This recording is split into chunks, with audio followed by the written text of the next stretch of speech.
What's up, guys? This is Ray and welcome to Asian Filmist. And it is now May, so that means we'll be changing up the theme for the movies which I review on the channel.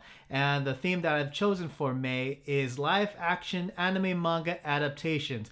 Now, why this theme? Because I think that this is probably the most common movie you'll ever find in the cinema. Certainly the most popular ones you'll find.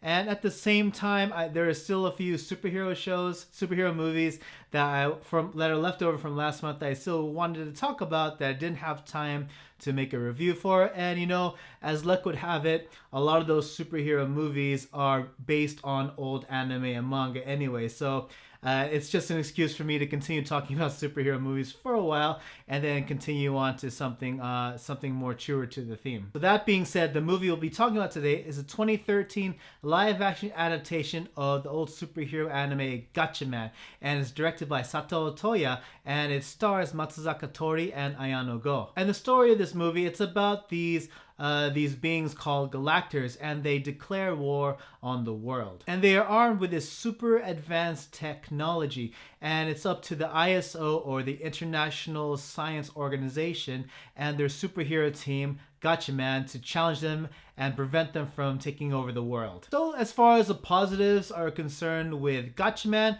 the first 20 minutes and the last 30 minutes of the movie are fantastic. The CG, some of the best CG to ever come out of Japan, especially for this time.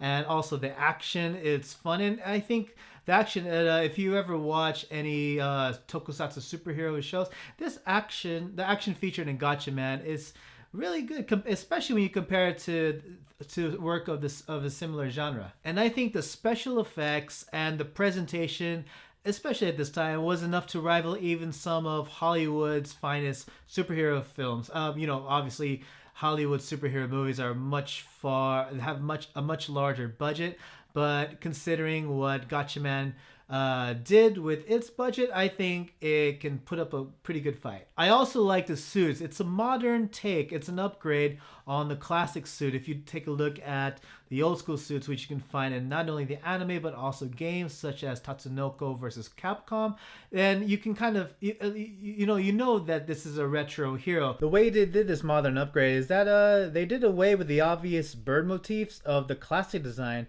and instead with something that looked a bit less cheesy and definitely more sci-fi and overall more realistic. And generally speaking, I think the actors that were cast for the roles of each of the Gatchamen, I thought they were decently cast.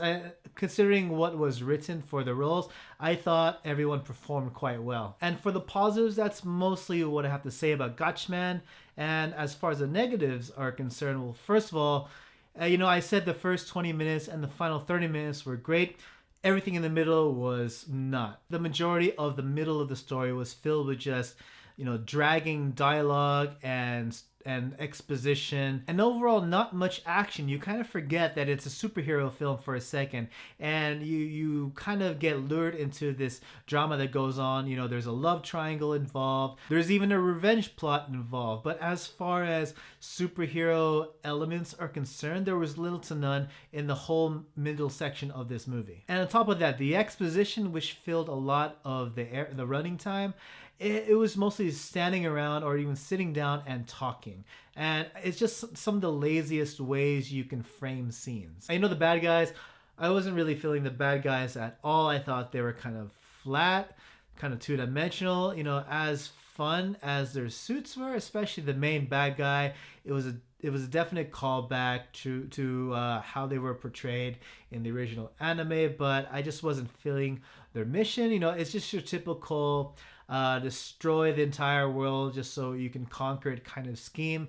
And they could have done a lot more with it, especially with everything they had building up to the final confrontation. But overall, what did I think of Gatchaman? I think it could have used a lot more superhero elements. It had everything. It had a great suit design, it had action, it had some of the coolest special effects to come out of Japan, but it just didn't deliver in its middle part. It seemed like it forgot it was a superhero film part way through, and the end result was just a mixed mess, and it ended up being quite boring. Do I recommend watching this movie? I recommend watching the first 20 minutes.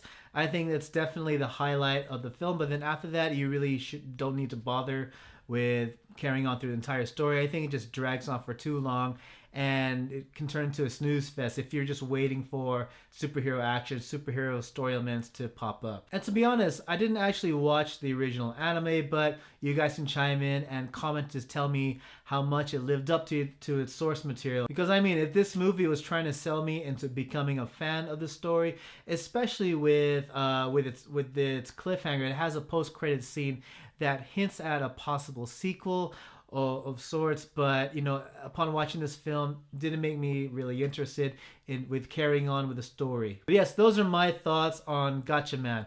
What did you guys think? What kind of questions did you guys have? Let me know in the comment section below. Please like, share, and subscribe. Follow on Facebook and Twitter. And by all means, please support Asian Filmists through Patreon. It really helps the channel a lot. Plus, you can take advantage of some fine perks. And as always, everyone, thank you so much for watching and hope to see you all again in the next video. Take it easy.